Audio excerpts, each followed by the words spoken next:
सभी का उनसे परिचय कराने जा रहा हूं जिनसे मैं प्रेम और सम्मान से भाई साहब कहता हूं।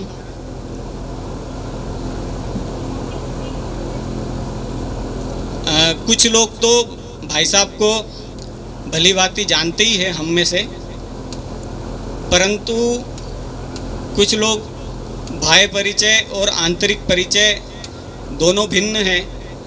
पर मैं आज उनका बाह्य परिचय कराने की अनुमति आपसे लेता हूं। आप मूलतः ग्वालियर के निवासी हैं। शिक्षा पूर्ण कर आप राष्ट्रीय स्वयंसेवक संघ के प्रचारक बने। संगठन में विभिन्न दायित्वों का निर्वहन करते हुए अनेक स्थानों पर आपका रहना हुआ। कालांतर में संघ के आदेश पर आप भारतीय जनता पार्टी के मध्य प्रदेश के सह संगठन महामंत्री रहे।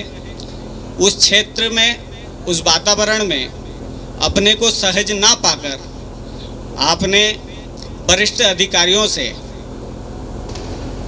अनुमति लेकर उन सभी दायित्वों से निवृत्त हो गए। आप वर्तमान में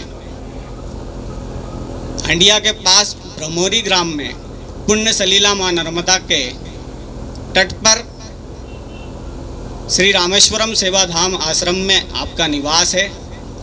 बंधुओं, आज हम एक अति महत्वपूर्ण कार्य की सिद्धि के लिए यहाँ उपस्थित हुए हैं और आप सबको बताते हुए हर्ष हो रहा है कि आज हमारी जो बैठक है, उस आयोजन को हमने नाम दिया है योजना एवं परिचय बैठक। एक शब्द उसमें उल्लेखित नहीं है, वह है मार्गदर्शन। बैठक है परिचय की, बैठक है योजना बनाने के लिए और मार्गदर्शन है उस लक्ष्य तक पहुंचने के लिए जो परमार्थ, परम आनंद और परम सार्थकता की अनुभूति कराने वाला सिद्ध होगा। अतः अब मैं इस बैठक के सूत्रधार आदरणीय भाई साहब को आमंत्रित करता हूं। पाया फोन की सूचना पर हम आ गए। ठीक है, आपको वो नहीं मिल पाया होगा, कार्ड मिला है ना? अच्छा, ठीक है। लगभग एक दो कोई बंधु हैं जिनके पास नहीं पहुंच पाया। लगभग सभी लोगों का आवाज आ रही है ना पीछे ठीक से? ठीक है। तो वो जो कार्ड आपने पास पहुंचा था, उस कार्ड में पीछे कुछ विषय लिखा था, शायद आप लोगों ने पढ़ा भी होगा। आज की अपनी इस बातचीत का प्रारंभ वहीं से करेंगे। आप सबसे मेरा विनम्र अनुरोध है, अगले आधे घंटे के लिए 35 मिनट के लिए आप अपना बहुत समय देकर आए हैं, तो कृपा पूर्वक अपनी जेब में, मेरे भी है, ये जो एक मायावी असुर है, इसको जरा साइलेंट कर दीजिएगा, क्योंकि आप सोचेंगे किसी का फोन नहीं आएगा और वो इसी समय आएगा।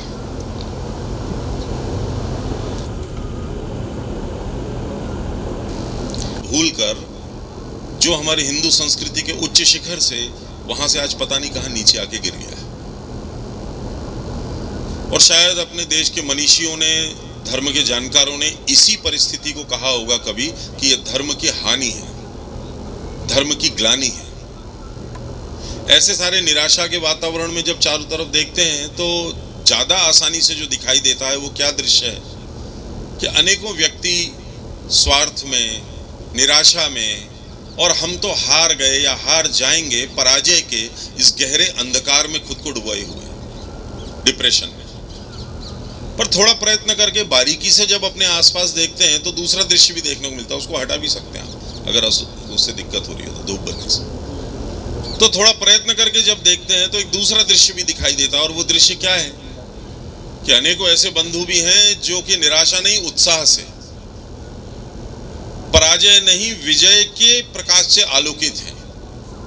स्वार्थ नहीं, परमार्थ के भाव से जीवन जीते हैं और अपने आसपास के समाज को साथ में लेकर आगे बढ़ते हुए उनके जीवन को बदलने का प्रयत्न करते हैं और अपने जीवन की सार्थकता भी करते हैं।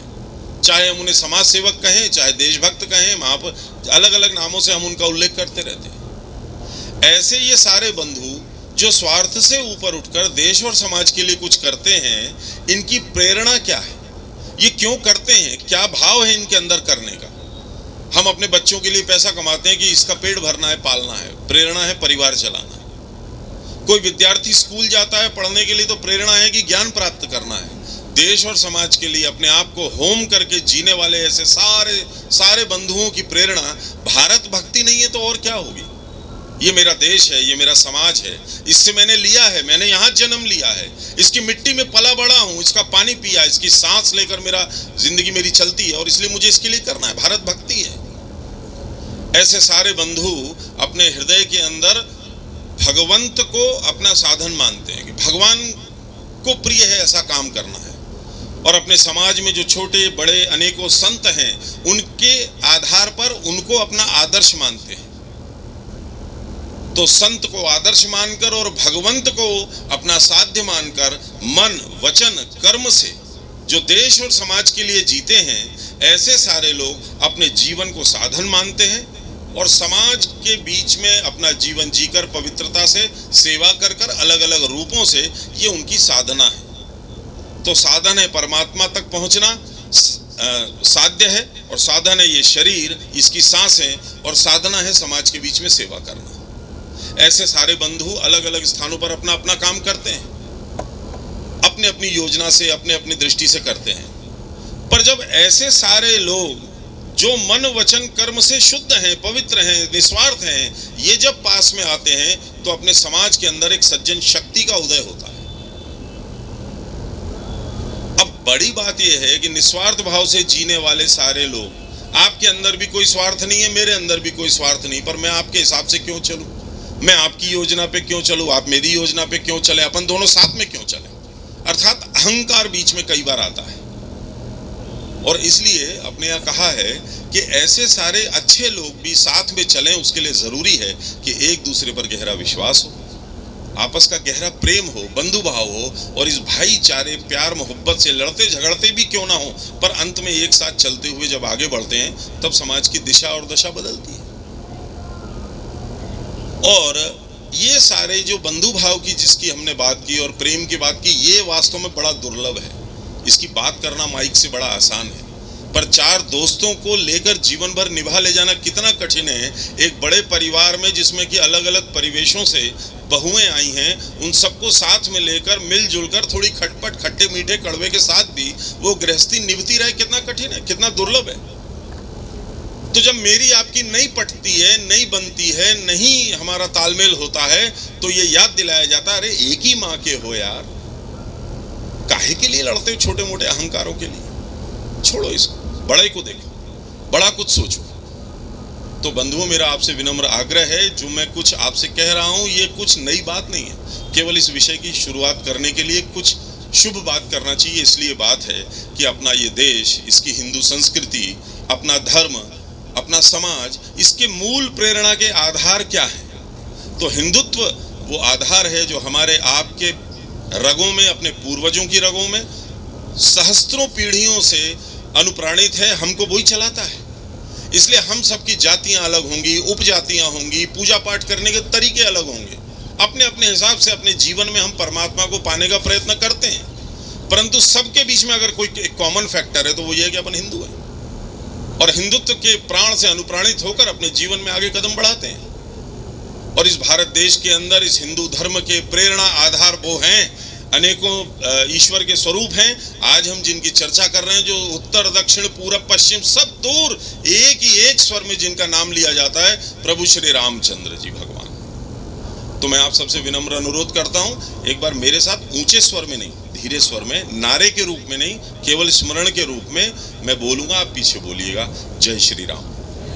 धीरे ही बोलना है, जोर से नहीं बोलना, कोई वैसा नहीं है कुछ भी।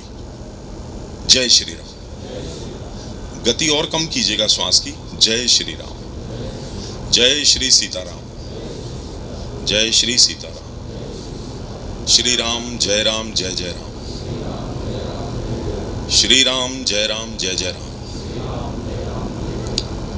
इस विषय में प्रवेश के पहले मैं एक बार जरूर ये चाहता हूं कि आज की इस बैठक की जो भूमिका है जो कारण है, जो हेतु है, वो भगवान है, भगवान का काम है। इसलिए आप सब लोगों से मेरा हाथ जोड़ के निवेदन है कि अब अपने आप को आसपास की होने वाली घटनाओं से थोड़ा सा काट कर मैं आपको मानस दर्शन कराने का प्रयास करूंगा।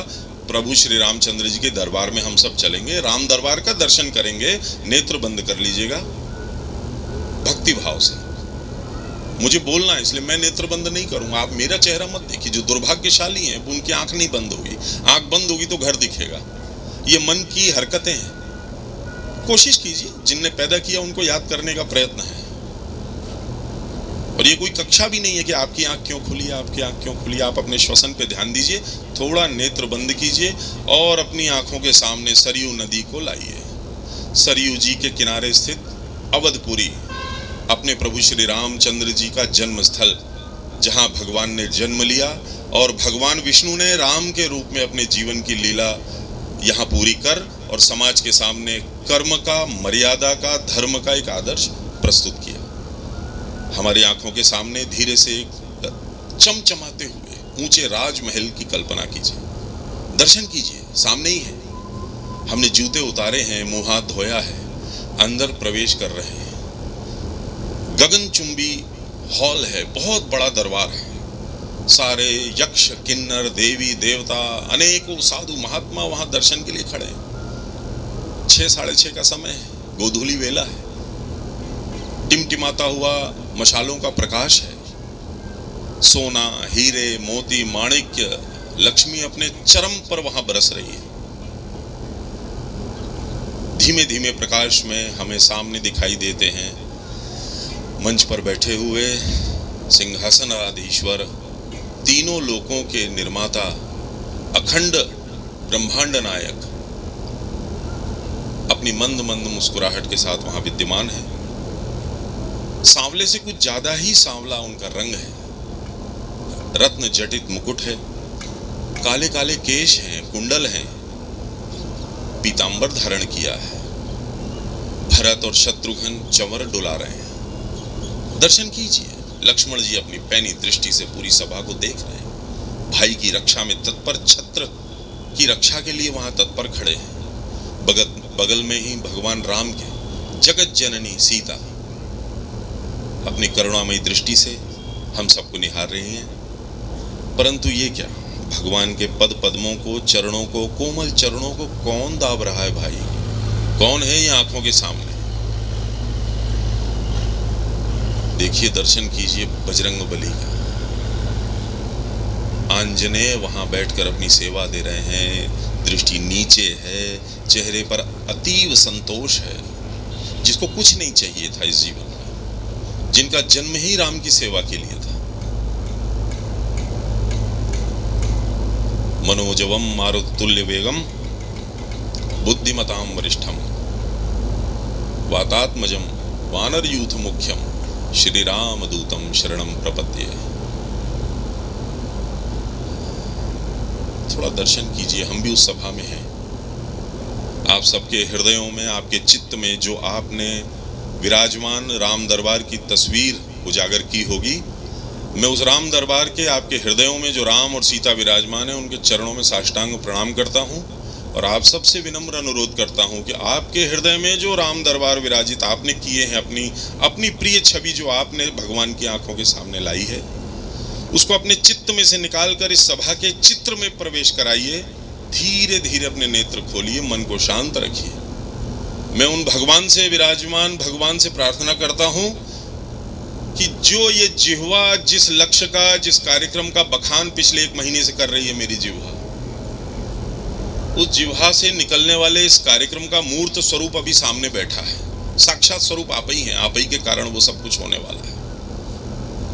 मेरी उनसे हाथ जोड़कर प्रार्थना है कि भगवान, इस जिह्वा से जो कुछ निकल रहा है उसमें कोई त्रुटि ना हो।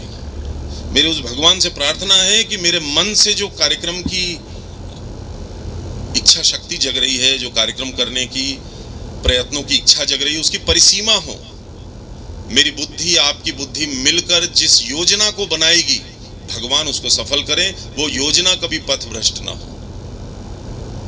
प्रभु श्री सीतारामचंद्र जी के परम सेवक दास अंजनी पुत्र भगवान हनुमान जी महाराज से मेरी विनती है कि जैसे राम कथा का गायन करके उन्होंने अपने जीवन का सार्थकता पाई है, उसी राम कथा के आलोक में उन्हीं राम और सीता के आशीर्वाद से हमारे जीवन भी प्रकाशित हो और हम समाज जीवन के अंधेरे को थोड़ा बहुत दूर कर सकें। भगवान से मेरी प्रार्थना है कि जिस धरती पर उन्होंने जन्म लिया त्रेता युग में, उसी धरती के एक छोटे से कुकर हम उन्हें प्रणाम कर रहे हैं। इस गांव में किसी समय में देवास दरबार के खाते मेंटेन किए जाते थे, इसलिए खाते गांव इस जगह का नाम पड़ा। मेरी प्रार्थना है भगवान के चरणों में कि उनके पास भी अगर कोई खाता हो तो वहां हमारा आपका नाम फिक्स आज लिख जाए। और हम इस बातचीत को आगे बढ़ाते हुए भगवान से प्रार्थना करते हैं कि उनके दासों का ये हनुमान परिवार, आज मैं यहां से बात रख रहा हूं, मैं कह सकता हूं कि मेरे मन में, मेरे वचन में, मेरे कर्म में स्वार्थ की बूंद नहीं है, पर यह आज है। कल मेरी बुद्धि, मेरा आचरण, मेरी बात, मेरी इच्छाएं शुद्ध रहें, परिपूर्ण शुद्ध रहें, ये केवल उनकी कृपा से हो सकता है। व्यक्ति अपना अहंकार नहीं रख सकता। इसलिए भगवान के चरणों में मेरी प्रार्थना है कि वह हमारे आपके जीवनों को शुद्ध रख सके, कृपा करें। बंधुओं, भगवान राम को, भगवान सीता जी को, हनुमान जी महाराज को याद करते हुए हम अपने इस विषय को आगे बढ़ाएंगे। जिस पुण्य भूमि पर उन्होंने जन्म लिया और किसी समय लंका विजय के बाद लक्ष्मण ने कहा कि भैया अब क्या जाएंगे अयोध्या, भरत भैया को राज करने दीजिए, संदेश पहुंचवा दीजिए। पर भगवान ने कहा नहीं, मां की याद आती है, वो इंतजार कर रही है कौशल्या, और वो धरती इंतजार कर रही जिसकी मिट्टी में लेकर आया था। इसलिए अपि स्वर्णमयी लंका, भले ही सोने की है लंका, न मे रोचते लक्ष्मण, मुझे इंटरेस्ट ही नहीं है उसमें। अपि स्वर्णमयी लंका न मे रोचते लक्ष्मण, जननी कौशल्या जन्मभूमिश्च भारत स्वर्गादपि गरीयसी, स्वर्ग से भी बढ़ के मेरे ले चल, जल्दी चले अपन उस पुण्य भूमि पर जिस पर राम ने ये वाक्य मुंह से कहे, उस पुण्य भूमि पर हमने भी जन्म लिया है। और आज अपनी इस बैठक में हम प्रारंभ करेंगे अपनी बातचीत का, तो इस अपनी पुण्य भूमि का हल्का सा पूजन करते हुए, स्मरण करते हुए आगे बढ़ेंगे। बैठक का हेतु इस फ्लैक्स पर लिखा है। बैठक का हेतु आपके पास जो कार्ड पहुंचा उसमें भी अंकित था, आपको मालूम भी है आप क्यों आए हैं। उतनी मात्र बात कर लेने से कोई चित्त में आनंद की लहरें नहीं उठेंगी। इसलिए अपनी इस जननी का, अपनी भारत भूमि का थोड़ा ध्यान करते हुए आगे बढ़ेंगे। बंधुओं, काल जो है ना, समय, ये कभी किसी के लिए रुकता नहीं है। कुछ भी हो जाए, काल कभी किसी के लिए नहीं रुकता। भारत देश के अंदर इस काल ने पता नहीं क्या क्या नहीं देखा होगा। कितने ही पहाड़ बने होंगे, बिगड़ गए होंगे, नदियां बही होंगी और सूख गई होंगी, प्रलय आई होगी और वैभव भी प्रकृति का बरसा होगा, काल नहीं रुका। कितने राजा बने, राजवंश बने और मिट गए, काल को कोई फर्क नहीं पड़ता। कितनी अट्टालिकाएं, महल, किले और प्राचीरों के ऊपर लगने वाले राजवंशों के जो झंडे हैं, वो राजाओं के उत्थान और पतन के साथ गिरते रहे, काल नहीं रुकता। काल तब भी नहीं रुकता जब किसी का दिल टूट जाए, काल तब भी नहीं रुकता जब कोई षड्यंत्र बने, सफल हो या बिगड़ जाए, काल तब भी नहीं रुकता। ये समय तब भी नहीं रुकता जब हमारे अंदर कोई ख्वाब पले, स्वप्न बने, वो पूरा हो या टूट जाए। काल की पाल की कभी नहीं रुकती है, पर कभी नहीं रुकती, ऐसा भी कहना जरा अतिशोक्ति हो जाएगी। काल की पाल की रुकती है। ये पाल की उसके कहां रोकते कब हैं? जब वो देखते हैं कि वेदों की ऋचाओं को देखने वाले ऋषि हैं, उनको जीने वाली ऋषिकाएं हैं। जब वो देखते हैं कि गाय की रक्षा करने के लिए दिलीप अपना मांस राजा होकर भी सिंह के सामने प्रस्तुत करता है। वो देखते हैं कि शिबी राजा बाज को अपने शरीर का मांस अर्पित करता है एक छोटे कबूतर की रक्षा करने के लिए। वो देखते हैं कि एक दधीची नाम का ब्राह्मण, गरीब दुर्बल ब्राह्मण, जिसकी तपस्या से उसका शरीर अद्भुत प्रकार की दिव्यता से युक्त है, इंद्र की सहायता करने के लिए अपने देह का दान करने वाले भारत देश के अंदर जो अभी मृत्यु उपरांत देह दान करते हैं, उसके सबसे पहले प्रणेता दधीची थे। क्या काल ने ठहर कर एक निमिष भर देखा नहीं होगा? जब रणमस्त हाथी युद्ध लड़ने जा रहे हैं, तलवारों की टंकारें हो रही हैं, खून के छींटे बिखर रहे हैं, उसी समय में बुद्ध और महावीर के शांति के संदेश जब चले होंगे तो काल रुका होगा। काल रुका होगा तब भी जब इस अवधपुरी में राम ने जन्म लिया होगा। और बचपन में खेलते हुए किसी ने भजन गाया होगा कि ठुमक चलत रामचंद्र बाजत पैजनिया। परमात्मा इस धरती की मिट्टी में खेलता है भाई, चाटता है उस मिट्टी को, उसी में नहाता है। एक नहाता है, जब कौशल्या सोचती है कि स्नान कराऊं, वो बार बार लौटता है। उसका भाई है भरत, उससे प्रेम, भाई के प्रेम का आदर्श कि भरत से प्रेम है। खेल में जानबूझकर ही हारना है भरत को जिताने के लिए, और हार कर पूरे नगर में दौड़ दौड़ कर बताना है कि मेरा भाई भरत मुझसे जीत गया मेरा भाई भरत। वो कैसा राम है कि वन जाते समय चुपचाप जाने को तैयार है, पर पत्नी तैयार होती है कि मैं सहधर्मिणी हूं, साथ में जाऊंगी। आदर्श तो देखिए भारत के। तो लक्ष्मण चुपचाप है कि कुछ नहीं बोल रहे, उनको जानकारी मिली, हाथ जोड़ के खड़े हैं। राम कहते हैं कुछ बोल क्यों नहीं रहे, पटर पटर तो बोलते हो हमेशा। बोले मैं कुछ नहीं बोल सकता, मैं तो फैसले का इंतजार कर रहा हूं। बोले क्या फैसला? बोले ले जाओगे कि छोड़ जाओगे? बोले तुम अभी अयोध्या संभालो, यहां कोई नहीं है। बोले मैं तो दुधमुहा बच्चा हूं ना, मैं अयोध्या कैसे संभालूंगा? बोले तुम दुधमुहे बच्चे हो, भूल गए जनकपुरी में तुम कह रहे थे कि भैया यदि आप आज्ञा दें तो इस ब्रह्मांड को मैं गेंद की तरह उठाकर फेंक दूंगा। बोले हाँ हाँ, पर ये तब बोला था जब परशुराम जी नहीं आए थे। मतलब आप याद कीजिए, परशुराम जब मुझ पर क्रोधी हो रहे थे तो आपने परशुराम से कहा कि भगवान मेरा तो छोटा सा नाम है राम, आप परशुराम हैं, और ये दुधमुहा बच्चा है, अभी इसके मुंह से दूध की महक नहीं गई, और मैं इसकी मां हूं, मैं ही इसकी मां हूं, इसका भाई नहीं हूं, मैं इसकी मां हूं। और मां के सिवाय दुधमुहा बच्चा कैसे आपको पहचानेगा? इसलिए आपको नहीं पहचान पा रहा, क्षमा कर दीजिए। तो आपने मुझे दुधमुहा बच्चा बनाया, अब कहते हैं कि अयोध्या संभालो। तो बोले ये तो उस समय की बात थी ना, अब तो वो समय भी नहीं। बोले अब दुधमुहा बच्चा बन गए तो बन गए, हम दुधमुहा बच्चा नहीं जाएंगे, नहीं रहेंगे यहाँ पर। और आप कहते हैं कि मैं आपका प्राण हूं, तो क्या आप जीवित रहेंगे? और क्या मैं जीवित रहूंगा आपके बिना? तो जब मैं जीवित ही नहीं रहूंगा तो इस अयोध्या का लालन पालन कैसे करूंगा? लक्ष्मण, सीता, राम वहां से गमन करते हैं। निषाद राज का प्रेम, वनवासी है पर साथ में पढ़ा है राम के, साथ में रुकते हैं। निषाद राज रात में कहते हैं लक्ष्मण से कि लक्ष्मण यार ये सब क्या कांड है, क्या किया क्या कहीं ने, ये तो बहुत गलत किया। राम और सीता जी सो चुके हैं। लक्ष्मण कहते हैं भैया के कान में बात पड़ेगी तो तुम्हारी दोस्ती खतरे में आ जाएगी, कैकेयी के बारे में कुछ मत बोलना। उन्होंने बताया है ये यश अपयश लाभ हानि सब तकदीर का लिखा हुआ है, कैकेयी माता तो उसकी बस निमित्त है, सो जाओ तुम भी। उसको लक्ष्मण गीता कहा जाता है। केवट, क्या एक ही नाव है केवट के पास? उस पूरे तट पर आप कल्पना कीजिए, एक ही नाव है, संभव है क्या? राम अयोध्या के युवराज जिनका राज्य तिलक, उन्हें नदी पार करना है, एक ही नाव है। ऐसा नहीं है साहब, केवट ने सेटिंग की थी, निषाद राज के राज्य में था वो।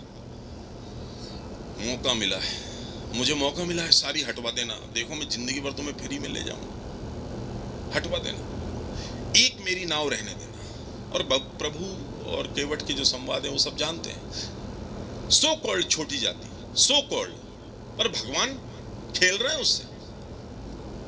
आगे बढ़ते हैं, चित्रकूट पहुंचते हैं। चित्रकूट में भरत भी पहुंचे हैं, तीनों माताएं पहुंची हैं, सीता जी की माताजी और पिताजी भी पहुंचे। आप जरा इमेजिन करिएगा, राम जी की कहानी तो ठीक है, अपने पे जरा लाकर देखो, आपकी बहन होगी, बेटी होगी, वहां गए हो पंचायत करने, उनका छोटा भाई आया, तो भरत जी का मुद्दा यह है कि घर चलो। राम जी का मुद्दा है कि नहीं, पिता फिर रघुकुल रीत का होगा क्या? और रात भर लॉबिंग चल रही है साहब। भरत जी लक्ष्मण से कहते हैं तू बात कर यार, कहते हैं अपने बस की नहीं, अपन ने हल्की सी बात छेड़ी थी, तुमने कहा जाओ सो, चल पैर एर दबाना रहना, समझ गया मैं क्या चल रहा। भैया ने नहीं झेला। असल में यही है, शैली मेरी दूसरी है, यही है जो मैं आपसे कह रहा हूं। तब अलग अलग जगह, वहां सीता को देखिए आप कि अपनी माँ सुनैना से मिलने के लिए, अपनी माँ से मिलने के लिए बेटी इतनी विपरीत परिस्थिति में जंगल में जो नंगे पैर है, उसकी क्या हालत हो रही है, कब अपनी माँ से जाके मिल जाऊं, और माँ की कैसी इच्छा हो रही होगी। सीता बहुओं का आदर्श है, सीता बेटी का भी आदर्श है। सीता कहती है कि पहले वो कैकेयी के पैर दबाती है। आप सोचिए, जिसने जंगल भेजा, कैकेयी के पैर दबाए, फिर सुमित्रा के दबाए कि अपने लड़के को भेजा है हमारे साथ सेवा करने के लिए, तब अपनी सास के दबाए, और तब अपनी मां के पास गई रात के 3-4 बजे भोर के। जनक आए हुए हैं, वशिष्ठ हैं, विश्वामित्र हैं, सब कोई है। अगले दिन सभा होनी है, रात भर कोई सोया नहीं है, सबकी रात ऐसे बीती आंखों में कि कल होगा क्या, राम जाएंगे कि नहीं जाएंगे। और सभा लगती है, राम अपना पक्ष रखते हैं, भरत अपना पक्ष रखते हैं। सारी बातें सुनने के बाद भरत अंत में राम से कहते हैं, भैया हार जाओ यार, जैसे बचपन में हारते थे मेरे लिए, हार जाओ, चलो ना, मैं वही भरत हूं तुम्हारा। भरत से राम का प्रेम ऐसा है कि इलाहाबाद में, प्रयाग में संकल्प लेते हैं वो, संगम में स्नान के पहले तो पूरा संकल्प करते हुए, आपने सुना होगा ओम विष्णुर विष्णुर विष्णुर करके जो होता है, जिसमें अंत में भरत खंडे बोलना पड़ता है। भरत का भ बोलते ही भगवान बेहोश हो गए थे। भरत राम को देख के चल के नहीं जा पाते हैं, यही धड़ाम गिरते निष्प्राण होके चित्रकूट में। वो भरत कहते हैं, हार जाओ ना मेरे लिए, चलो। राम कहते हैं, ठीक है, जो जनक जी कह दें वो अंतिम निर्णय। अब जनक कौन है? आप लड़की के पिता हो, करो निर्णय। आपके एक निर्णय से 14 साल आपकी बेटी को जंगल में रहना है, 14 साल, और कोई विरोध नहीं कर रहा है राम के घर चलने का। सब यही कह रहे हैं, चल भैया चलें अपन। कैकेयी कह रही है, मेरे पास पावर ऑफ अटॉर्नी थी ना, मुझे वचन दिया था ना, मैं कह रही हूं ना, खत्म, क्षमा कर बेटा, चल। तो जनक जी को निर्णय सुना ना। आप देखिए तो उस युग की परंपरा, भारत में वो काल की पाल की रुकी नहीं होगी तो क्या हुआ होगा कि उसने देखा होगा ये क्या हो रहा है, ये भी हो सकता है। तो जनक निर्णय सुनाते हैं कि यद्यपि राम का पक्ष धर्म का है, राम सही है, पर भरत प्रेमी है, भरत भक्त है, इसलिए जो भरत बोले वो ही सही, भरत जीते। पर भरत को यह तय करना होगा कि वे जिनको अपना आराध्य मानते हैं, राम को, उनको हराकर भरत जीतेंगे कि उनको जिताकर भरत जीतेंगे। बात समझ रहे हैं ना? उन्होंने कहा कि भरत जीते, बिल्कुल सही, पर तय भरत को करना है कि अपने भाई को हरा देना है, उसमें जीत है, कि भाई से हार जाने में जीत है। भरत कहता है, यार ये मुझे ऐसी जीत की आपसे आशा नहीं थी, आप ये जिता रहे हैं मुझे कि हरा रहे हैं, पर ठीक ठीक भैया, चरण पादुका दो। 14 साल से एक दिन भी अगर तुमने विलंब किया तो मैं सदेह चिता में प्रवेश करूंगा। राम ने कहा, नहीं जा तू, आऊंगा मैं, अपना राज्य तुझसे लूंगा। 14 साल मेरी ये चरण पादुकाएं वहां रखकर मेरे अयोध्या का शासन संभाल, मेरी आज्ञा से मैं आऊंगा भैया, तू जा। राम धरती की मिट्टी लेकर जाते हैं और रोज उसका पूजन करते हैं अयोध्या की। भरत क्या करता है? भरत जमीन पे नहीं सोते कि जमीन पे तो मेरे भगवान ही सो रहे होंगे, जमीन पर तो राम ही सो रहे हैं, मैं उनके बगल में बराबरी पे कहीं भी होंगे पर भूमि पर सोते, मैं उनके बराबरी कैसे सोऊंगा? इसलिए जमीन में गड्ढा करके जमीन के अंदर सोते हैं, भगवान के बराबरी पे मैं नहीं सो सकता। भरत, शबरी का प्रसंग, केवट का प्रसंग, जटायु का प्रसंग, जीवन में हनुमान का उदय होता है, परिचय होता है हनुमान का प्रसंग। जिस सुग्रीव की 2 कौड़ी की औकात नहीं थी बाली के सामने, उस सुग्रीव से भी परम बलशाली है हनुमान। शंकर सुवन और बाली 2 मिनट में, पर अपनी मर्यादा का पालन करते हुए अति विनम्र आंजनेय सुग्रीव के चरण छूते हैं सदैव। क्या आप मेरे राजा हैं? हनुमान राजा नहीं है, सचिव हैं। सुग्रीव कैसा है? कहता है कि जरा देखना, नीचे 2 राजकुमार आए, बाली ने तो नहीं भेजे, और अगर आए हो तो मुझे वहीं से बता देना, मैं भाग जाऊंगा। पर वो ले जाते हैं, मित्रता कराते हैं। सुग्रीव को वो जानते हैं भली भांति कैसा है, राम से मित्रता कराते हैं, वचन दिलवाते हैं, सुग्रीव को लक्ष्मण के क्रोध से बचाते हैं। ऐसे सारे प्रसंगों से होते हुए लंका विजय के पहले जब लक्ष्मण को शक्ति लगती है तो एक आप जरा देखिए कि हनुमान जी द्रोणागिरी पर्वत लेकर लौट रहे हैं और भरत ने देखा है कि ये कौन जा रहा है, वो नहीं जानते हनुमान को, ये पटक देगा, अगर अयोध्या नगर के ऊपर ये पहाड़ तो सब भस्म हो जाएगा, तो तीर मार देते हैं, तीर मारते हैं और ये हे राम कहते हुए भूमिस्थ हो जाते, गिर जाते हैं। क्योंकि हनुमान जी ने भी कभी कभी गलती से थोड़ी बल की बात की है, लक्ष्मण जी भी करते थे, तो राम जी कहते थे भरत बाहुबल, बात मत करो उनकी बारे में, भरत बाहुबल, उससे बड़ा बाहुबल नहीं है किसी के पास मेरे भाई से बढ़कर। तो ये मारते हैं, हनुमान जी नीचे मूर्छित होकर गिरते हुए, पर ये बोल जाते हैं कि हे राम। भरत जी को लगता है ये अपने गुट का आदमी है यार, ये तो गलती हो गई मुझसे, बहुत बड़ा अपराध हो गया। फटाफट उनको स्वस्थ करते हैं। स्वस्थ होते ही वो पूरी घटना बताते हैं कि ऐसा ऐसा हुआ और मैं जा रहा हूं। तो भरत कहते हैं कि अच्छा रुको, माताएं भी आ रही हैं, उनसे भी मिल लो, उन्हें भी जरा हालचाल बता दो। और तीनों माताएं आती हैं, हनुमान जी से मिलती हैं। हनुमान जी जब प्रस्थान करने को होते हैं तो सुमित्रा जो है लक्ष्मण की मां, हनुमान इधर आओ। हाँ मां, तुम मेरे राम से कहना कि लक्ष्मण यदि ना भी बच सका, किसी कारण अगर ना भी बचा, चिंता ना करे, मैं शत्रुघ्न को पहुंचा दूंगी उसकी सेवा के लिए, अकेला नहीं है। कौशल्या बुलाती है, सुनो सुनो सुनो, क्या बोल रही थी वो? नहीं कुछ नहीं मां,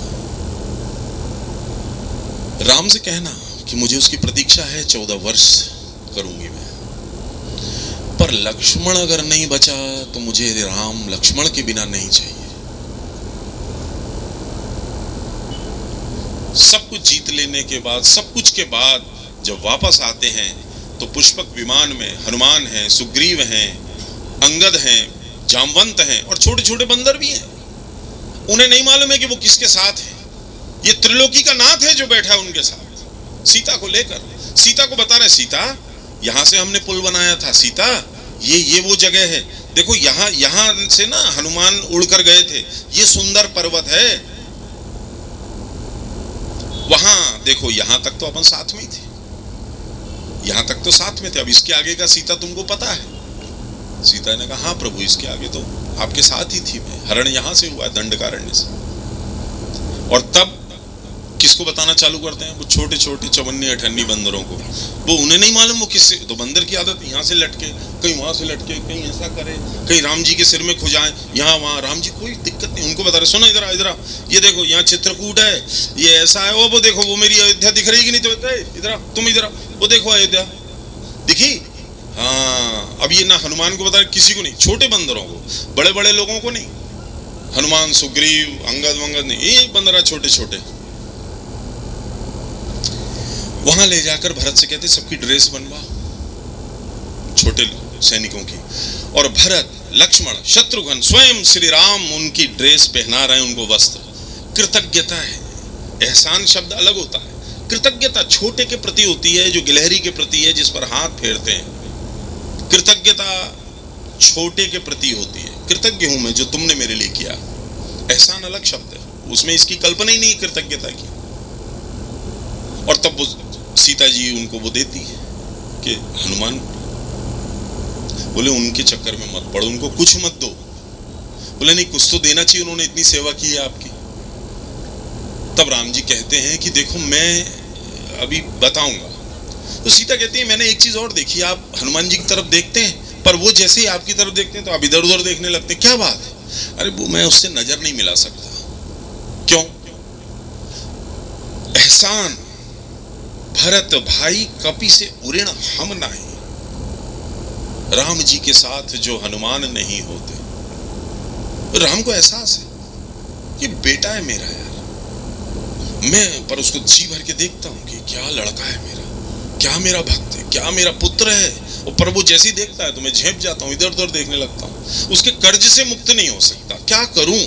तो सीता ने कहा लिख के दे दो, लिख के दे दो कि मैं तुम्हारे कर्ज से मुक्त नहीं हो सकता, लिख के दे दो, यही बात लिख दो, चलो फुर्सत तो पाओ। राम ने लिखा है, हे हनुमान, हे मेरे पुत्र, दासों के भी दास, ऐसा जिसने तूने अपने लिए ये स्वीकार कर लिया, जो निराभिमानिता की पराकाष्ठा है। विभीषण पूछते हैं कि आप कौन हैं, तो वो अपने बारे में कुछ कहते नहीं, राम की कथा सुनाते हैं।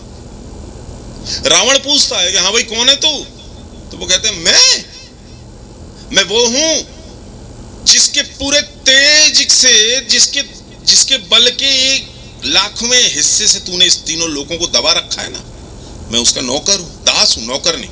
नौकर को पेमेंट मिलता है नौकरी के बदले, दास को कुछ नहीं होता, न मान न सम्मान न अपमान न इज्जत न बेइज्जत, कुछ नहीं, दास, बिका हुआ दास, गुलाम। मैं वो उनका गुलाम हूं जिनके बल के लाखवें अंश से तूने तीनों लोगों को दबा रखा। रावण सुधर जा। अंत तक रावण को नाम ही नहीं मालूम है हनुमान जी का। वो अंगद से कह रहे तुम्हारा क्या नाम है? अंगद कहता बाली। 6 महीना याद है? उनका लड़का हूं अंगद, वो राजा का लड़का है, इसलिए इस भाषा में बोल रहा है अंगद। हनुमान जी अपना नाम नहीं बताते। वो कहते हैं हाँ यार, एक आया तो था एक और जिसने लंका में थोड़ी उदमबाजी, अब स्वीकार नहीं कर रहा है कि उदमबाजी क्या करी थी। ऐसे हनुमान जो अपना नाम नहीं बताते, लंका विजय, लंका जलाने के बाद जब बैठते हैं और वो उनके शरीर पर हाथ फेरते हैं और कहते हैं कि जरा बताना बेटा तूने कैसे जलाई थी, क्या करा था तूने, थोड़ा बता यार।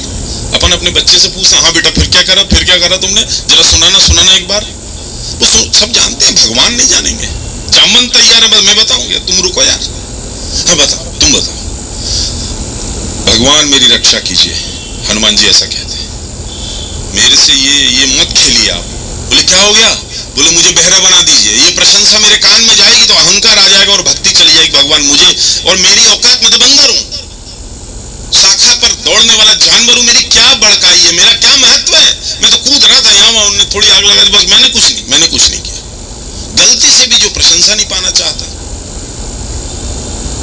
तो काल की पाल की ठिठकी होगी फिर कृष्ण के जन्म पर, जो कि पूर्ण अवतार है, जिसने समग्रता में सभी चीजों को स्वीकार कर लिया। भगवान राम है मर्यादा पुरुषोत्तम, अंशावतार है, 12 कलाओं में निपुण है। कृष्ण का जन्म होता है इस संसार में गहरी अंधेरी रात में, भगवान का जन्म होता है दोपहर में, चैत में, और कृष्ण आते हैं घनघोर बरसात में, घनघोर काली अमावस्या की रात में। और कृष्ण का जन्म जेल में होता है, गोकुल में पलता है, रूढ़िवादियों पर चोट करता है, मक्खन बेचने नहीं जाने देंगे, महिलाओं को मर्यादा में स्नान करना होगा, इत्यादि इत्यादि इत्यादि क्या क्या नहीं उन्होंने अपने जीवन में किया। 15 साल की उम्र में अपना गांव छोड़कर सो गए तो कभी मथुरा वृंदावन लौटे नहीं। बताते हैं कि 100 साल बाद यशोदा और नंद उनसे मिलने द्वारिका गए हैं। 100 साल बाद अपने समाज के भले के लिए, अपने सर्व समाज को लेकर कि ये बार बार जरासंध हमला करेगा, कंस का ससुर है, मुझसे आंटी रखता है, मेरा समाज पिसा जाएगा। आप सोचिए, हम अपने घर में बच्चों को और पिताजी को नहीं समझा पाते कि मकान बना ले दूसरी जगह, क्या वहां रहने लग जाए अपन। कृष्ण की क्या तो बात होगी कि जिसने लाखों जन समुदाय को इस बात के लिए तैयार किया, यहां से हम गुजरात जाएंगे, यूपी से। कल्पना करिए मथुरा से गुजरात। लोगों ने कहा बलराम ने कि रणछोड़ कहेंगे रे तुझे, रणछोड़। भागवड़ा बोलेंगे कि भाग गया था, रण छोड़ के बोलेंगे मुझे बुलाएंगे ना, मैं आऊंगा, जिस नाम से बुलाएंगे उस नाम से आऊंगा। रणछोड़दास जी का मंदिर है, बुलाइए, आते हैं। जिनकी बंसी की तान पर इंसान, गोपियां, पुरुष, स्त्री, बच्चे आज सब आपने YouTube पर सुना होगा, ये भी दीवाने हो जाते थे, गाय भी दीवाने हो जाती थी। वो कृष्ण जब मरता है तो अकेले में उसकी जान जाती है। बहेलिया मारता है, जरा नाम का, जरा का एक अर्थ मृत्यु भी है, बहेलिया मारता है। और कृष्ण कहते हैं कि सुन भाई, अब तेरे को नहीं छोड़ेंगे लोग, तू भाग जा। बोले मैं नहीं जाऊंगा, मैं रुकूंगा। भगवान प्राण छोड़ते हैं, उनकी देह का वो अंतिम संस्कार करता है। ये ऑथेंटिक नहीं है, इसको कोट मत करिएगा, मैंने सामान्य रूप से कहीं पढ़ा है, गलत भी हो सकता है। हमें प्रेरणा लेने के लिए ये एक बात है, मिथ्या भी हो सकती है, कपोल कल्पित भी हो सकती है, परंतु इसमें भगवान का अवमूल्यन नहीं है। देह छोड़ दिया, इसी को तो उन्होंने कहा कि शरीर नश्वर है गीता में, और क्या कहा। और उसको बोला कि मेरे को बड़ा आदमी छोटा आदमी कुछ नहीं, मैंने तो अपना खानदान पूरा मिटा दिया रे, बाकी तो वहां महाभारत में, और अभी निपटा के आ रहा हूं सबको उससे, सरकंडे से। खुद ही मारा था भगवान। बलराम जी ने अपना प्राण छोड़ दिया, शेष एक सांप की आकृति समुद्र में मिल गई। कृष्ण जी ने अपना प्राण छोड़ा, बहेलिया ने उनके देह का संस्कार किया, बारिश होने लगी, पूरी तरह जली नहीं। कहते हैं कि जंगल के जानवरों ने उसको विक्षिप्त भी किया। फिर कुछ लोगों ने जानवरों को भगाया और उनके शव को समुद्र में जब समर्पित किया, और ये जानकारी जब लगी तब लोगों को पता चला कि लीला समेट ली भगवान ने। कैसे कैसे लोग। भगवान राम अपने आखिरी समय में है, सीता जी जा चुकी हैं, और काल भेष बदलकर आता और कहता है कि प्रभु आपको अब जाना है, पर ये मेरा संवाद आपसे हो रहा है, इस बीच कोई आएगा तो आप मृत्यु दंड देंगे, घोषणा कीजिए। तो राम ने लक्ष्मण की ड्यूटी लगा दी, कोई अंदर आएगा तो उसको मृत्यु दंड दूंगा मैं, बोल देना।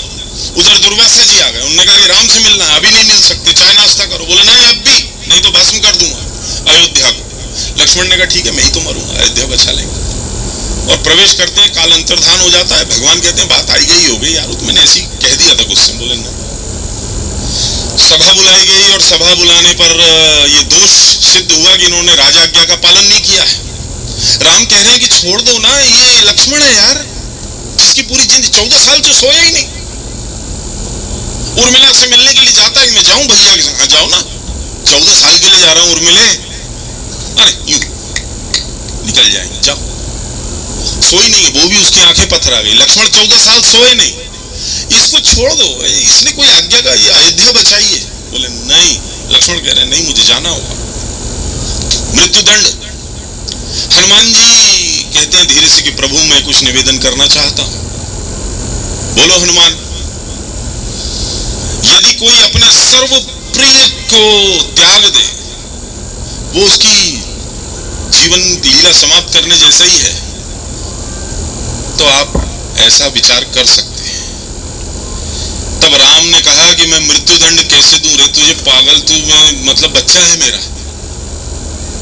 तब राम कहते हैं कि सुमित्रानंदन लक्ष्मण, मैं राम आज से तुम्हारा, आप सोचिए कैसे निकला होगा ये शब्द, परित्याग करता। और लक्ष्मण ने कहा कि बस राम के लिए तो जिंदगी है, राम ने परित्याग कर दिया, इस धरती पे मेरा काम खत्म हो गया, सरयू में जाकर प्राण छोड़े। और तब राम जी उनके दुख में गए, समाधि ली है, वो सारी लीला ही थी कुल मिलाकर। ऐसा अपना पवित्र देश तो चाहे शिवी, चाहे दिलीप, चाहे राम, चाहे कृष्ण, चाहे शंकराचार्य, चाहे रामानुजाचार्य, चाहे रामानंदाचार्य, चाहे तुलसीदास, कबीरदास, रविदास, गुरु नानक देव जी, शंकर देव जी, कितने ही संतों के नाम लेंगे, समर्थ गुरु रामदास, तुकाराम, ज्ञानेश्वर, इन सब लोगों ने अपने अपने माध्यम से धर्म की सेवा की। और मुगलों के उस पूरे काल में जाति व्यवस्था और इन सब चीजों के माध्यम से, इस भक्ति आंदोलन के माध्यम से, चाहे बंगाल में चैतन्य महाप्रभुओं जो हरि बोल करके उस पूरी बंग भूमि को बचाए हुए, इन सारे संतों ने, इन सारे राजाओं ने पौराणिक काल से लेकर अभी कलयुग तक भारत को बचा के रखा है, भारत की सेवा की है। और भारत के अंदर इनकी इन कार्यों की वजह से ये हमारी भूमि पूजनीय है, वंदनीय है, पुण्य भूमि है। भारत की स्तुति करते करते, संत भगवान इनकी चर्चा करते करते भी हम उन वीरों को नहीं भूल सकते जिनके कारण से ये राष्ट्रदेव का महान मंदिर खड़ा है। और राष्ट्रदेव का ये जो महान मंदिर है, ये ईंट गारे पत्थर से नहीं बनता है, ये बनता है वीरों के शोणित से। अस्थि और मज्जा का चूर्ण बनाकर जब उसमें खून मिलाया जाता है, उससे जो गारा बनता है, तब उससे ये सीमेंट का काम करता है। और ईंटों के स्थानों पर वहां सरों पर सर रख के और इस प्रकार की ये दीवारें बनती हैं। और इसके अंदर की जो पूजन है, वो पूजन ये धूप बत्ती श्रीफल और इससे नहीं होती है, वहां पूजन होता है प्राणों के उत्सर्ग से।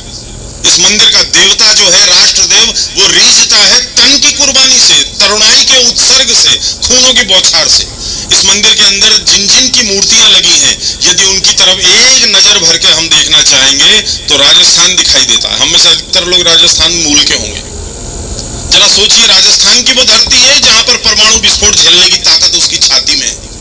राजस्थान की वो धरती है कि जहां से कोई वीर की जब लाश आती थी कारगिल से, तो गायत्री देवी नाम की छत्राणी आगे आगे लेकर चलती अपने पति को।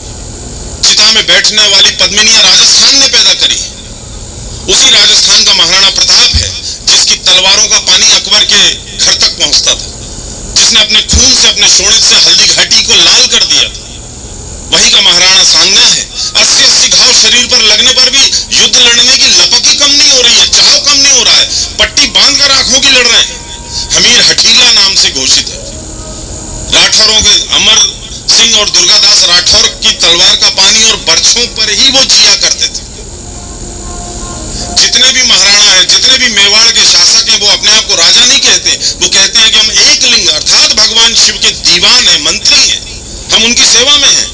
एक लिंग की जय, एक लिंग की जय बोलकर जिन्होंने अपनी पीढ़ियों की पीढ़ियां खत्म कर दी, तो चाहे गोरा हो, बादल हो, पत्ता हो, जयमल हो, ऐसे जितने भी लोग होंगे, इनकी मूर्तियां पे मूर्तियां, उनके दर्शन करना दुर्लभ है। चाहे पृथ्वीराज चौहान हो, दिल्ली का आखिरी अधिपति, भारत का अंतिम शासक, हिंदू शासक, जिसने 17 उसकी अपने हाथ से उसके करबंधन खोल दिए, उसने क्षमा मांगी। गलत था, सही था, विश्लेषण होगा, पर संसार में क्षमाशीलता की एक अनूठी मिसाल पृथ्वीराज चौहान ने रखी। पंजाब की तरफ नजर करते तो दिखाई देता है कि एक मूर्ति गुरु अर्जुन देव जी की है, जो हाथ जोड़े आंख बंद किए तपते हुए कढ़ाई में जिनको बिठाया गया है। धर्म नहीं बदल रहे। वीर बंदा बैरागी है, उसके लड़के को कलेजा चीर कर उसका मांस निकालकर बंदा बैरागी के मुंह में डाला जाता है। धर्म बदल नहीं बदल रहे। वहीं पर गुरु गोविंद सिंह जी की मूर्ति है, जो साक्षात पराक्रम है, पिता दशमेश हैं। उन्हीं के अगल बगल में दो छोटे छोटे बच्चे हैं, उनके 9 साल के और 7 साल के। उनकी भी इस राष्ट्र देव की मंदिर में मूर्तियां हैं, जो आज भी सरहिंद के बॉर्डर पे दीवार में कहीं चुने होंगे, गिरगिरा गई होगी दीवार पर, स्मारक है वहां। 9 साल और 7 साल खेलने कूदने की उम्र। हमारे घर के बच्चे चड्डी नहीं धोते अपने आप 9 साल के 7 साल के। वो देश पर कुर्बान होने के लिए प्राणों की बाजी लगा के खेल रहे हैं। गुरु तेग बहादुर है, जिनको प्रेरणा गुरु गोविंद सिंह देते हैं कि शीश दीजिए ना, क्या दिक्कत है, अगर बलिदान से ही कुछ होगा तो आप दे दीजिए। शीशगंज गुरुद्वारा दिल्ली में आज भी विद्यमान है। वीर हकीकत है, छोटा सा बच्चा, वो भी मुस्कुरा रहा है, मूर्ति खड़ी है उसकी भी। छोटा सा बच्चा, उसको मुसलमान बनाने की मुल्लाओं ने जब कोशिश की तो नहीं माना, माता पिता ने समझाया, नहीं माना, सिर धड़ से अलग कर दिया गया, पर हंसता रहा, क्योंकि मां के दूध में उसने पिया था वीरता का संदेश। कितनी मूर्तियां हैं, कितनी मूर्तियों के बारे में अपन देखेंगे। महाराष्ट्र में छत्रपति शिवाजी महाराज, जिनको तलवार स्वयं भवानी ने दी, जीजा माता के पुत्र हैं, और औरंगजेब की नाक में दम कर दिया। महाराष्ट्र में ऐसी परंपरा स्थापित की कि उनके शासन में अंतिम कील ठोकी, और आज दिन तक महाराष्ट्र से राष्ट्रीय स्वयंसेवक संघ, कितने नाम लेंगे, वसुदेव बलवंत फड़के, चाफेकर बंधु, लोकमान्य तिलक, पेशवा बाजीराव, कहां पर नहीं, इवन यहां पर देवास में आकर, ग्वालियर में आकर, इंदौर में आकर, झांसी में आकर, गायकवाड़ रियासत में जाकर, सब जगह महाराष्ट्र की परम पवित्र परंपरा ने काम किया। छत्रपति शिवाजी महाराज, वो गाना सुनते तो हैं अपन, हर पर्वत पर आग लगी थी, हर पत्थर एक शोला था, बोली हर हर हर हर हर हर। बच्चा बोला था, बोलने में करंट आता है। एक भाई अपने में से कोई होगा, अकेला माँ बाप का लड़का, कई बार लगता है देश और समाज का काम कैसे करे। तो चंद्रशेखर आजाद के मर जाने पर, शहीद हो जाने पर, उनके मित्र वैशंपायन उनकी माता से मिलने के लिए पहुंचे। मां को दिखना कम हो गया था, गांव में लाइट वाइट थी नहीं। उन्होंने कहा कौन है? शेखर। इन्होंने सूचना देने गए थे, बताने की अब हिम्मत किसी की थी नहीं। 25 साल तो उम्र ही थी पंडित चंद्रशेखर तिवारी की, आजाद की। तो माने का कौन है? शेखर है, ऐसे करके। हाँ। तो लाड़ करने लगी। तो चंद्रशेखर आजाद के चेचक के दाग थे और इनका चेहरा साफ था। तो मां ने कहा कि तू शेखर नहीं है। कौन है? कि मां में वैशंपायन। अच्छा, तो पीछे आ रहा हुआ, डर तो रही है अंदर कि ये ना बोल देगा, नहीं आया। पर अच्छा, तो अभी उसकी आदत रुक गया होगा गांव में। मां वो नहीं आए, क्यों? फिर वही काम, आजादी। अरे आजादी नहीं, मार दिया अंग्रेजों ने, बोल दिया इन्होंने एक धड़के में। अब वो विधवा है, गरीब है, बुढ़ी है बेचारी, एक ही लड़का है, एक लड़का पहले खत्म हो गया। तो कहती है क्या है माँ, अरे उसे क्यों मार दिया? सदमा लग गया, रो नहीं पाई एकदम। तो बोली अरे उसे क्यों मार दिया, तो जरा सा ही लड़का ही था, समझा देते। फिर बोली अच्छा रुक, मैं तेरे लिए चाय बना के लाती हूँ। अंदर जाती है, चाय चढ़ाती है, और अपनी ये दोनों उंगलियां वो सदैव काले धागे से बांध कर रखती थी अपने इकलौते बेटे की सलामती के लिए, जो कभी आएगा नहीं, कभी शादी नहीं करेगा, कभी घर नहीं आएगा, कभी मुझे नहीं संभालेगा, सलामत रहे जहां भी रहे, जिस भी काम में है। वो चाय चढ़ाती है और धीरे धीरे खोलती है कि आप किसके लिए बांधना है। कहती भगवान मेरे बेटे की कुर्बानी को स्वीकार कर लेगा। अकेला लड़का, राम प्रसाद बिस्मिल, 2 भाई, राम प्रसाद बिस्मिल को फांसी लगना है गोरखपुर में। माँ मिलने जाती है, रोने लगती है, तो राम प्रसाद बिस्मिल रोने लगते हैं। तो माँ कहती रो रहा है रे डरपोक, हिम्मत नहीं थी तो इस रास्ते पर कदम क्यों बढ़ाया? माँ मैं इसलिए नहीं रो रहा हूँ, मैं इसलिए रो रहा हूँ कि इस जन्म में तेरी सेवा नहीं कर पाया। अरे अगले जन्म में करना माँ, पर अगले जन्म में भी अगर भारत माता की जंजीरें नहीं टूटी तो मैं तेरी सेवा कैसे करूँ? उसके अगले जन्म में करेंगे बेटा, मत रो, तू जा। माँ कह रही जा, कहाँ जा? कल फांसी होनी है, उसके लिए कह रही जा, तू जा। फांसी लगती है। फांसी लगने के बाद राम प्रसाद बिस्मिल का शव सौंप दिया जाता है। आगे आगे माँ राम प्रसाद बिस्मिल के छोटे भाई की उंगली पकड़ के चल रही है। चौराहे पर जाकर उनकी अर्थी को रखा जाता है, भाषण होना रहता है। उनकी माँ से भी कोई बेवकूफ कह देता है कि माँ तुम कुछ बोलो। माँ क्या बोलेगी, जिसका जवान लड़का पीछे पड़ा है, जो बोलता था सरफरोशी की तमन्ना अब हमारे दिल में है, देखना है जोर कितना बाजुए कातिल में है, रह रवे राहे मोहब्बत रह न जाना राह में, अब तेरी हिम्मत का चर्चा गैर की महफिल में है। वक्त आने दे बता देंगे तुझे आसमां, हम अभी से क्या बताएं क्या हमारे दिल में है। वो राम प्रसाद मुरैना का रहने वाला शहीद होता है गोरखपुर में। बिस्मिल तो उसके नाम का एक वो था। तो माँ को खड़ा कर देते हैं, वो कहती मेरे 2 लड़के हैं, एक ये रखा है लेटा है पीछे, एक ये है, ये भी दिया मैंने देश के लिए। 3 भाई आप में से जो होंगे, 3 भाई हैं भाई साहब हम, चाफेकर बंधु, 3 के तीनों शहीद, फांसी महाराष्ट्र। स्वामी विवेकानंद बेचैन हो जाते हैं। भगिनी निवेदिता उनकी शिष्य है, उनको भेजते हैं जाओ उनसे बोलो कि मेरी संवेदनाएं दो उनको, और दरवाजा बंद करके पड़े हैं। भगिनी निवेदिता चाफेकर बंधुओं के माँ के पास मिलने जाती है, कहती है माता जी स्वामी विवेकानंद जी बहुत दुखी और निराशा में दरवाजा बंद करके बैठे हैं, आपको सांत्वना देने आई हूँ। बोले विवेकानंद से कहो देश का काम करे, मेरे 3 थे, 7 होते तो 7 के 7 देती, सौंप देती। और 4 पुत्र हैं गुरु गोविंद सिंह जी के, जो 4 भाई हो कभी अपने में से, 2 युद्ध में मारे जाते हैं और 2 दीवाल में चिनवाए जाते हैं। बहुत से जन्म चाहिए इन मूर्तियों के दर्शन करने के लिए, और कितने युग चाहिए इनका बखान करने और सुनने के लिए। हम बस इतना समझें कि इन सब लोगों ने, ये जो आजादी के मतवाले थे, स्वधर्म की लौ पर जल जाने वाले परवाने थे, ये मस्त थे, मर्दाने थे, जिन्होंने हल्दी घाटी को खून से रंग दिया। इसलिए इस भारत की धरती इनके खून से धुल धुल कर पवित्र बनी है। फ्री फोकट में हम भारत माता की जय नहीं बोलते हैं। भारत माता की जय हो सके इसलिए जाने कितने अनगिनत खानदान उस अग्नि में समर्पित हो गए जो स्वतंत्रता की देवी के सामने प्रज्वलित थी। भारत माता के गले में डलने वाले पुष्पों की माला केवल फूलों की नहीं थी, नरमुंडों की थी। और इस राष्ट्र देव के मंदिर में जो भी दर्शन करने जाता है वो अपना शीश अपने हाथ में लेकर जाता है, और एक न एक दिन वो भी स्वयं वही मूर्ति बनकर पूजा जाता है। इनके पराक्रम से परमात्मा ने इतनी शक्ति दी इनको कि इन्होंने इस धरती पर अपने लिए सारे समीकरण बदल दिए। जो शूल थे, कांटे, वो इनके लिए फूल बने, जो विष था वो अमृत बना, और जो विषधर थे वो शालिग्राम बनकर इनके लिए, इनके द्वारा पूजे गए। भारत भूमि के इन लालों ने, इन राजाओं ने, इन संतों ने अपनी अपनी भूमिका निभाई है। कालांतर में इनसे प्रेरणा लेकर, जैसा मैंने प्रारंभ में कहा, संत और भगवंत, इन दोनों ने भगवंत को आदर्श अपना साध्य मानकर और संत को अपना आदर्श मानकर ये सारे लोग चल पड़े थे। कभी दुर्गा 10 प्रहरण धारणी बोलते थे। नवरात्रि का पावन समय चल रहा है, तो दुर्गा जी की केवल नवरात्रि नहीं है, दुर्गा जी की केवल कन्या भोज नहीं है, दुर्गा जी में केवल दाढ़ी बढ़ाना नहीं है, चप्पल छोड़ना नहीं, ये भी बहुत महत्वपूर्ण है। परंतु मूल क्या है, कौन सी देवी की स्थापना होनी है? उस देवी की यहाँ स्थापना होनी है कि उस देवी की यहाँ स्थापना होनी है जिन्होंने, बंकिम चंद्र चट्टोपाध्याय ने आनंद मठ लिखा, जिसमें लिख दिया वंदे मातरम सुजलाम सुफलाम मलयज शीतलाम। ये एक ही स्टेंजा नहीं है, आगे वो भी है, त्वम ही दुर्गा, तुम ही दुर्गा हो, हे माँ। भारत माँ नहीं है, पत्थर नहीं है, ईंट नहीं है, पहाड़ नहीं है, तुम ही दुर्गा हो, तुम ही 10 प्रहरण धारिणी हो।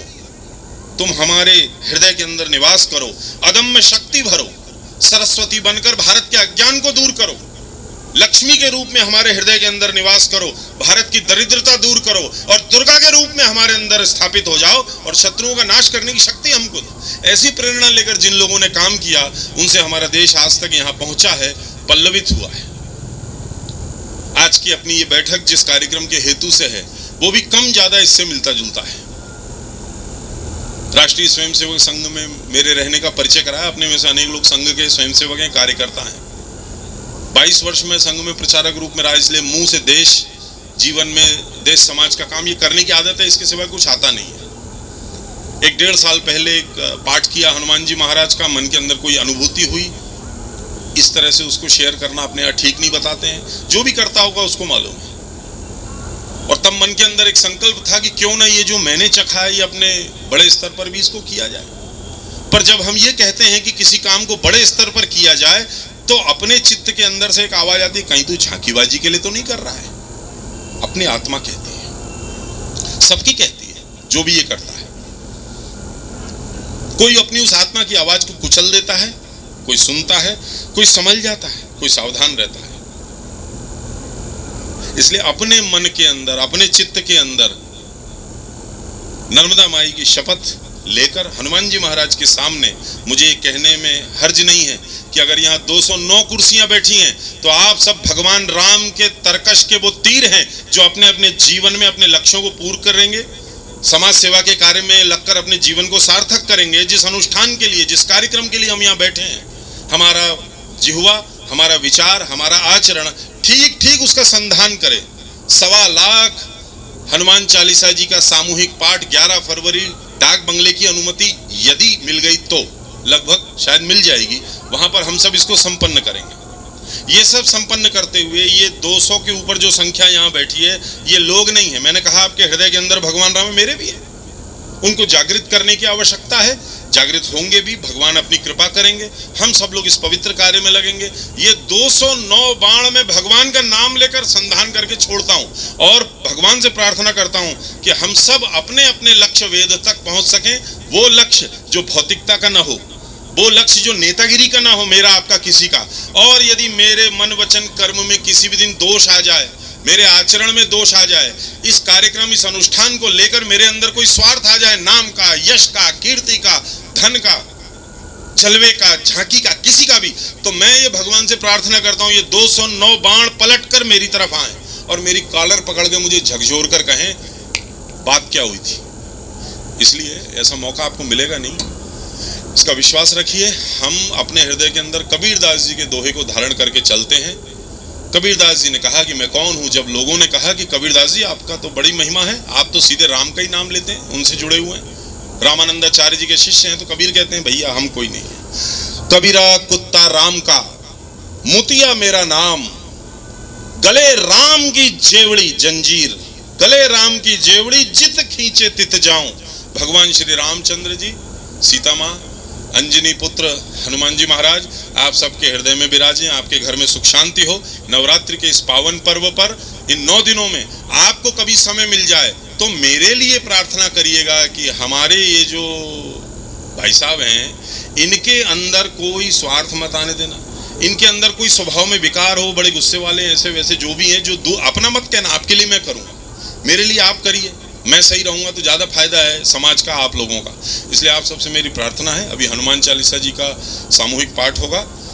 जिन्होंने जूते पहने कृपा करके जूते उतार दीजिए और हनुमान चालीसा का पाठ कराने के लिए लोग आएंगे। हनुमान चालीसा के पाठ के बाद हम लोग गटशः, इसमें विश्वामित्र, वशिष्ठ,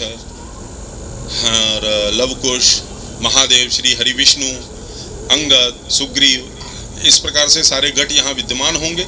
हम सब लोगों को बैठना है, परिचय वाली बातचीत वहीं पर हो पाएगी। मैं यहीं बैठा हूँ, आप में से जिसका मन करे इस बैठक के पश्चात उससे परिचय प्राप्त करेंगे। 7 बजने में 5 मिनट पर मैंने अपनी बातचीत खत्म कर दी है।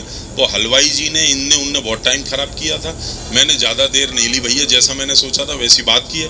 परंतु आप सबसे विनम्र अनुरोध है, जैसे ये बातचीत समाप्त होगी आपका मन करेगा कि इधर उधर जाएं, हेतु वो नहीं है, ये भाषण सुनाना हेतु नहीं था, ये तो आवाहन है, हाथ जोड़ के पैर पड़ के आपके काम ये है। क्योंकि हिंदू समाज विद्यावान, गुणी, अति चातुर तो है हनुमान जी की तरह, राम काज करवे को आतुर नहीं है। राम का काज मतलब मंदिर वहीं बनाएंगे नहीं, वो तो बन गया, सबरी अभी भी हैं, केवट अभी भी हैं, जटायु अभी भी हैं। राम काज करवे को आतुर। हनुमान चालीसा राम जी के सुपुत्र का महिमा मंडन है।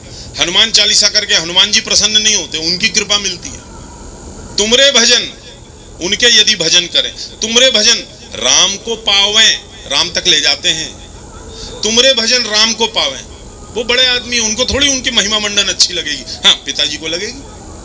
तो तुमरे भजन राम को पावें, जन्म जन्म के दुख बिसरावें। भगवान की कृपा आप सब पर, हम सब पर हो। अपना ये हनुमान परिवार जो नाम है, ये कोई संगठन का नाम नहीं, 11 फरवरी के दिन ये समाप्त हो जाएगा। एक ये पुकारने का, भगवान का नाम लेने का बहाना मात्र है। वर्णो रघुवर विमल जसु, जो दायक फल चार, बुद्धिहीन तनु जानिके, सुमिरो पवन कुमार